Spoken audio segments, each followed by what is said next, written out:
(1.3) Religious experiences. In 1858, a 14-year-old girl called Bernadette ran back home as quickly as she could. She had to tell her sister what she had seen. Bernadette had seen the Virgin Mary. Little did she know, but she was to have a total of 18 visions, which are still acknowledged by the Roman Catholic Church and remembered today.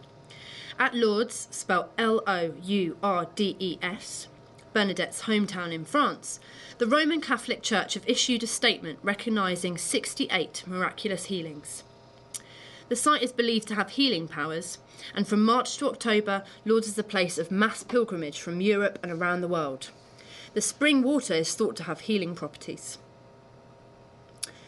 Many years later, a gangster called Nicky Cruz was roaming the streets, stealing, dealing and killing. He was notorious. He met a priest who told him about God one day. At first he spat on the priest, tried to beat him up, but later he had a numinous experience, an experience where he felt the presence of God. He said he felt the Holy Spirit enter him, and he became a Christian. What do these people have in common? Well, the people in Lourdes and Nicky Cruz have all had religious experiences. Around 75% of people, according to some studies, claim to have had a religious experience of some kind. This might be a numinous experience where they feel the presence of God, a vision or a miracle where they claim to see physical proof of God as the laws of nature are literally broken, or something as personal as a prayer, where believers say they communicate with God.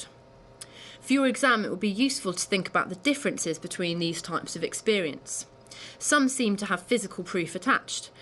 For example, if someone says that their leg has grown, you can measure the difference. However, there is less obvious proof when it comes to feeling the presence of God. You may be asked to explain how religious experiences could lead to a belief in God. Believers say that they have had direct experience of God. A numinous experience is feeling the presence of God, for example, in a church. Some people may feel overwhelmed by this and convert, become religious. People who pray often believe that God has answered them. This can lead to a belief in God as well. A miracle is an event that breaks the laws of science and that can only be explained by God, say believers. So people who believe in miracles argue that God must exist, because what else could explain a miracle? In Lourdes, in France, thousands of witnesses say that they have experienced physical proof of God's curing power. This also shows them that God is omnibenevolent, or loving, and omnipotent, all-powerful. These can be used as an argument for God's existence.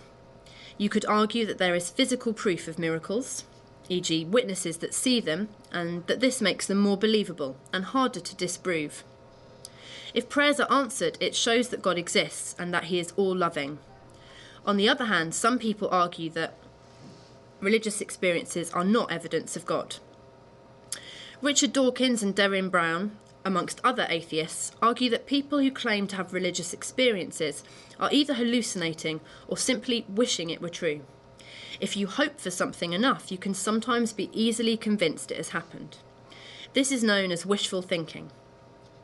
People like Derren Brown have done experiments that show many experiences are the result of fraud, people trying to make money in the name of God. These are all scientific explanations without the need for God. Because we know a lot about science, these types of explanations are more likely to be true. We know that some patients who have schizophrenia or temporal lobe epilepsy have religious hallucinations. This doesn't make the hallucinations real. Anyway, if God answered prayers and was responsible for miracles, why is the world so evil? You could use the problem of evil here as an argument against miracles. Why would God save some people and not others?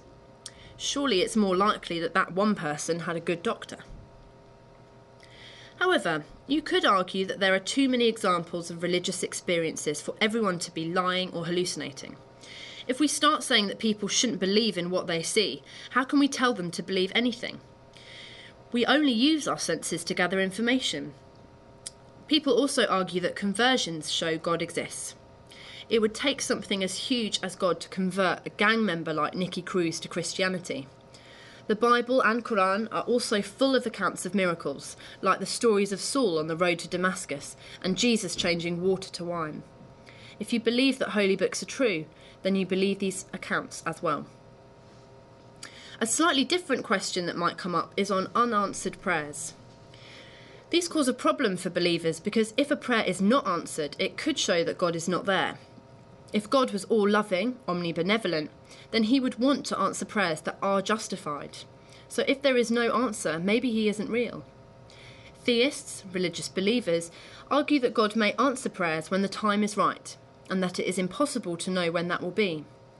They may say that God doesn't answer prayers that are selfish, or that he chooses not to mess with human life too much.